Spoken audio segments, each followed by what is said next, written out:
जय हिंद दोस्तों। आज के इस इम्पॉर्टेंट लेक्चर में हम सभी डिस्कस करने वाले हैं 3 अगस्त 2026 के डेली करेंट अफेयर्स को। तो आप इस पूरे लेक्चर को बहुत ही ध्यान से लास्ट तक जरूर देखिएगा। लास्ट में आपसे क्वेश्चन पूछा जाएगा जिसका आंसर कमेंट बॉक्स में बताना है। तो पहला और इम्पॉर्टेंट क्वेश्चन है, विवेका स्मारक का उद्घाटन कहाँ किया गया है? आंसर हो जाएगा श्री रामकृष्ण आश्रम, मैसूरू, कर्नाटक में।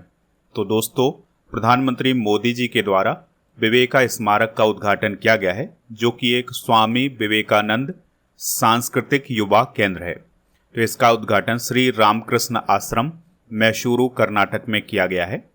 इसका उद्देश्य है स्वामी विवेकानंद जी के विचारों का प्रसार करना और युवा सशक्तिकरण को बढ़ावा देना, और भारत की जो आध्यात्मिक और सांस्कृतिक विरासत है इसका संरक्षण करना और उसका प्रचार करना।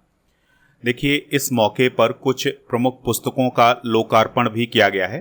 तो इसमें महर्षि वाल्मीकि की रामायण 7 खंड की, तो इसका कन्नड़ संस्करण का लोकार्पण किया गया है। और इसके अलावा स्वामी चेतनानंद जी की पुस्तक स्टोरीज ऑफ वेदांता मॉन्क्स का कन्नड़ अनुवाद बडुक्कू बेदुकू का भी लोकार्पण किया गया है।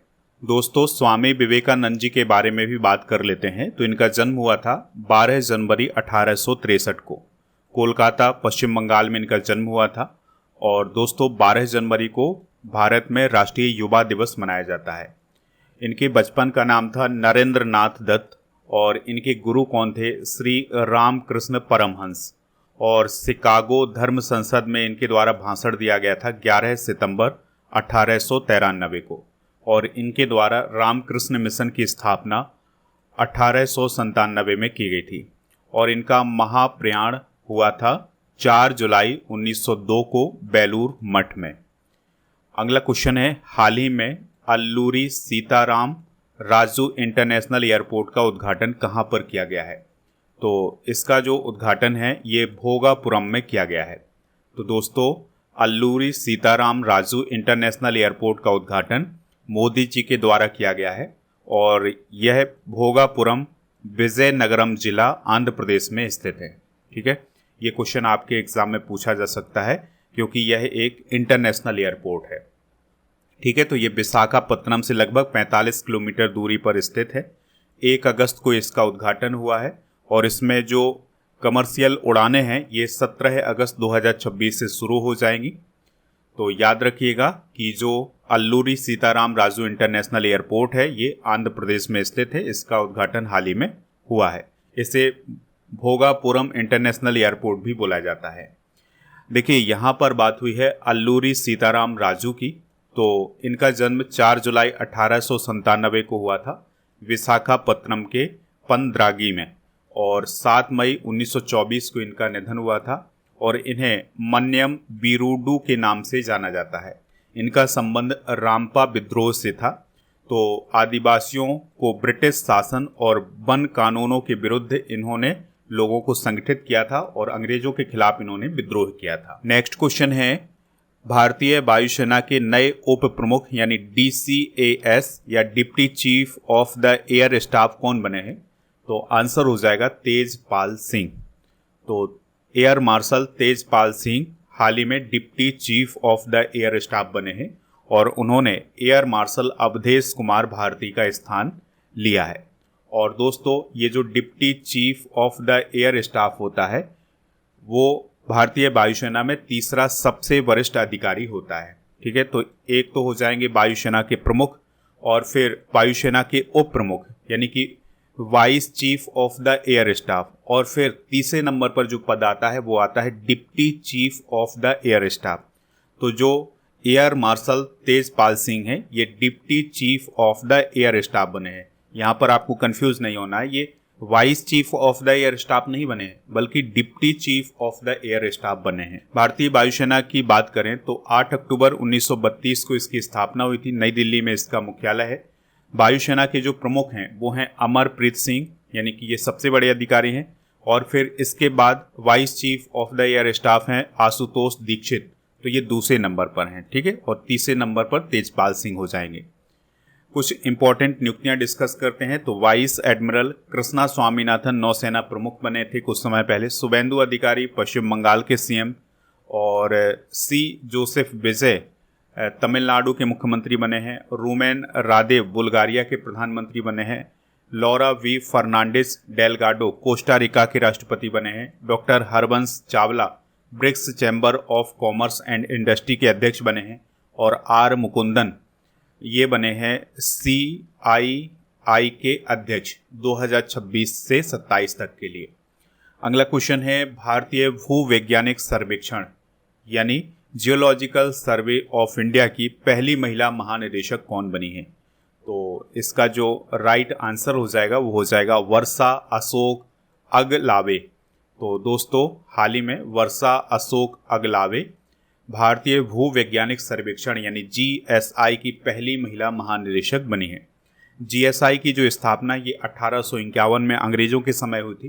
कोलकाता पश्चिम बंगाल में इसका हेडक्वार्टर है और ये खनन मंत्रालय के अंतर्गत काम करने वाली संस्था है। इसका काम है भूवैज्ञानिक सर्वेक्षण करना और जो खनिज हैं या खनिज संसाधन है उनकी खोज करना।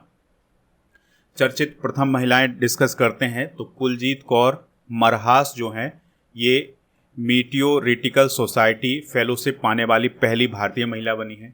क्रिस्टीना कोच चंद्रमा का चक्कर लगाने वाली पहली महिला बनी है। आर रितिका श्री भारत की पहली ट्रांसजेंडर क्रिकेट अंपायर बनी है।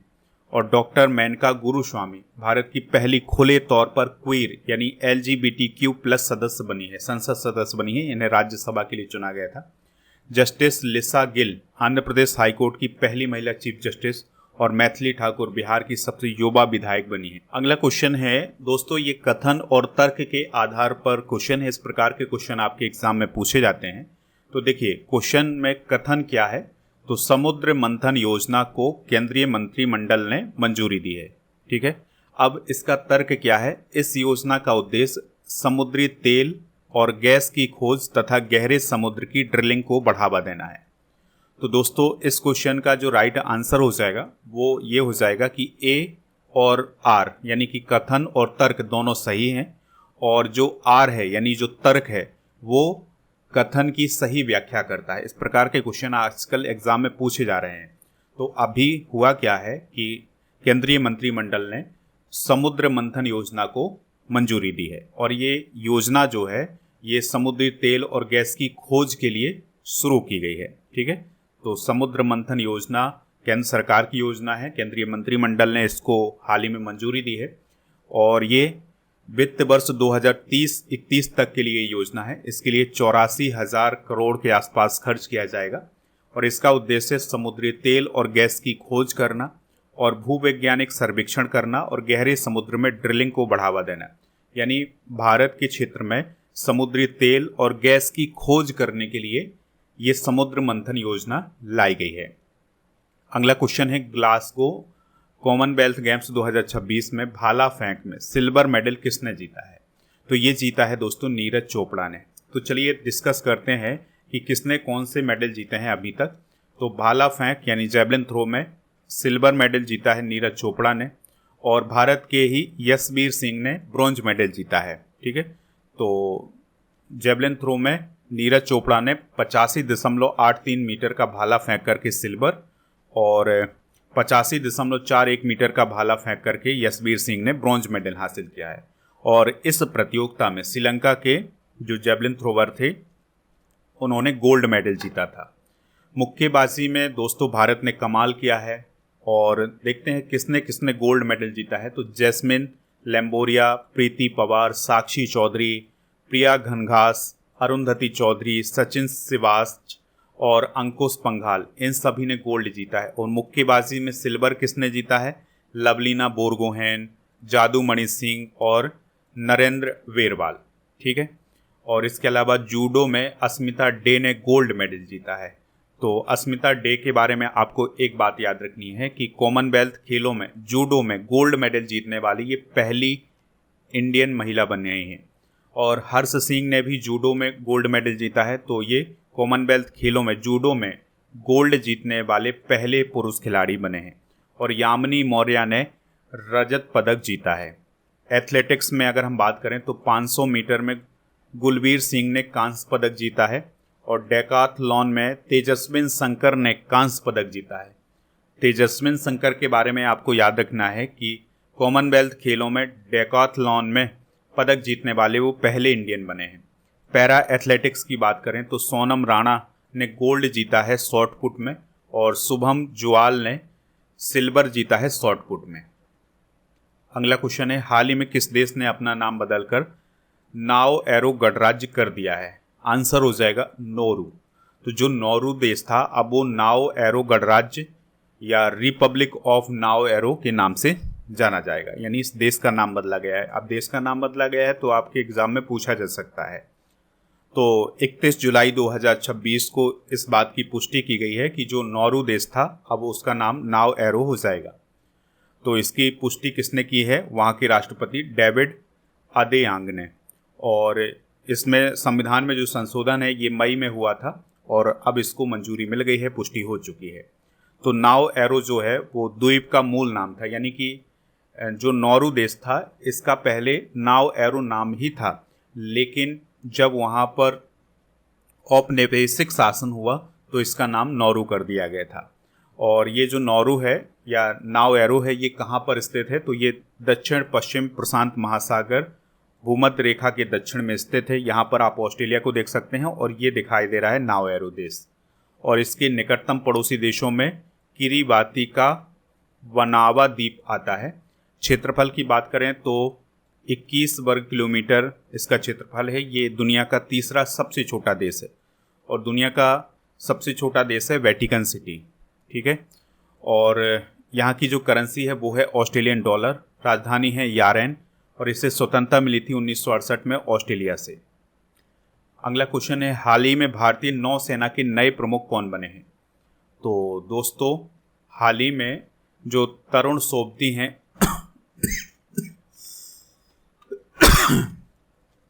हाल ही में भारतीय नौसेना के नए उप प्रमुख कौन बने हैं? तो वाइस एडमिरल A.N. प्रमोद जो हैं वो नौसेना के उप प्रमुख बने हैं, यानी कि deputy chief of naval staff बने हैं, तीसरे नंबर के सबसे बड़े अधिकारी बने हैं। तो उन्होंने वाइस एडमिरल तरुण सोबती का स्थान लिया है। कुछ और महत्वपूर्ण नियुक्तियां हुई हैं, जैसे अलका नांगिया अरोड़ा जो हैं वो रक्षा लेखा महानियंत्रक बनी है और एयर मार्शल संदीप थारेजा सशस्त्र बल चिकित्सा सेवाओं के महानिदेशक बने हैं।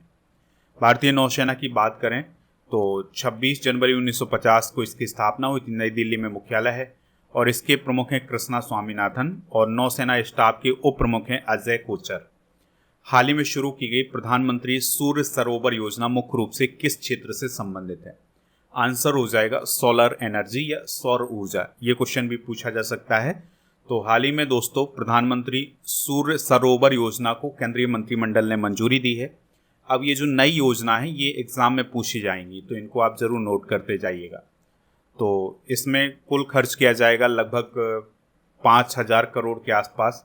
5 वर्ष की ये योजना है। तो इसमें क्या किया जाएगा कि जैसे बड़ी नदियाँ जो हैं और झीलें हैं वहाँ पर जो सोलर पैनल हैं ये लगाए जाएंगे, यानी कि सौर परियोजनाओं को वहाँ पर लगाया जाएगा। जैसे नर्मदा नदी पर प्रोजेक्ट चल रहा है तो इस प्रकार से नदियों को देखा जाएगा, जिससे क्या होगा कि भूमि का उपयोग भी नहीं होगा और नदियों में ये जो सोलर पैनल हैं ये तैरते रहेंगे और सौर ऊर्जा का निर्माण होता रहेगा।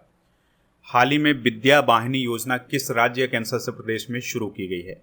तो दिल्ली में दोस्तों एक नई योजना शुरू की गई है जिसका नाम है विद्या वाहिनी योजना। 1 अगस्त 2026 को इसकी शुरुआत हुई है। मुख्यमंत्री रेखा गुप्ता जी ने इसकी शुरुआत की है। तो इसमें क्या होगा कि जो कक्षा 9वीं की छात्राएं हैं उन्हें फ्री में साइकिल दी जाएगी।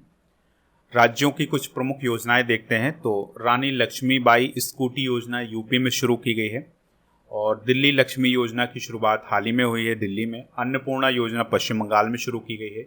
हिम सरोवर योजना लद्दाख में। लखपति बिटिया योजना दिल्ली में शुरू की गई है। मुख्यमंत्री मावा धिया सत्कार योजना पंजाब में और निंगोल वन पहल मणिपुर सरकार ने शुरू की है। अनमोल योजना भी दिल्ली में शुरू हुई है। इंदिराम्मा परिवार जीवन बीमा योजना तेलंगाना में और दिव्यांग शक्ति योजना आंध्र प्रदेश में और गौतम योजना छत्तीसगढ़ में शुरू की गई है। तो ये थे दोस्तों आज के करंट अफेयर्स के क्वेश्चन। आप स्टडी करके ऐप को इंस्टॉल कर लें, प्रीमियम कोर्स वाले ऑप्शन पर जा करके आप लुसेंट का कोर्स ये सभी प्राप्त कर सकते हैं। इसके अलावा दोस्तों टेस्ट सीरीज वाले ऑप्शन पर जा करके आप टेस्ट भी दे सकते हैं। तो यहाँ पर डेली करंट अफेयर्स का टेस्ट अब डेली अपलोड हो रहा है, टेस्ट जरूर दीजिएगा दोस्तों। ई बुक वाले सेक्शन पर आपको monthly current affairs, yearly current affairs, अब यहाँ पर जुलाई की जो ई बुक है वो लॉन्च हो चुकी है, तो इसको जा करके प्राप्त कर लीजिएगा, ठीक है।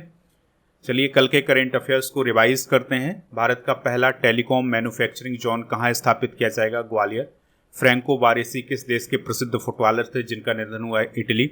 हाल ही में मैक्सिको में भारत के नए राजदूत कौन बने हैं? तो NGJ गंगटे बने हैं। इंडिया मैरीटाइम अवार्ड 2026 में best port of the year का पुरस्कार किसे मिला है? दीनदयाल पोर्ट प्राधिकरण कांडला को। लवप्रीत सिंह ने कॉमनवेल्थ गेम्स 2026 के अंदर किस स्पर्धा में सिल्वर जीता है? तो इन्होंने वेट लिफ्टिंग में सिल्वर मेडल जीता है। फवारा UPI सीमा पार भुगतान सेवा किन देशों के बीच शुरू हुई है? भारत मालदीव। किस कैंसासे प्रदेश ने 23 धरोहर स्थलों को संरक्षित स्मारक घोषित किया है? लद्दाख। और 11वीं Akhil Bharatiya police judo cluster championship 2026 का ओवरऑल चैंपियन कौन बना है? SSB। दोस्तों कल के करंट अफेयर्स में आपसे जो क्वेश्चन पूछा गया था उसका आंसर था सारनाथ। लगभग सभी लोगों ने इसका आंसर सारनाथ बताया हुआ है। आज आपके लिए क्वेश्चन है, अल्लूरी सीताराम राजू इंटरनेशनल एयरपोर्ट का उद्घाटन कहाँ पर किया गया है? जो भी इसका राइट आंसर हो कमेंट बॉक्स में हमें ज़रूर बताइएगा। टेलीग्राम चैनल को ज्वाइन कर लें जिसका नाम है स्टडी कर ऑफिशियल। ई बुक वाले सेक्शन पर जाकर के आप ई बुक प्राप्त कर सकते हैं। हमारे सोशल मीडिया प्लेटफॉर्म पर भी हमें फॉलो कर लीजिएगा।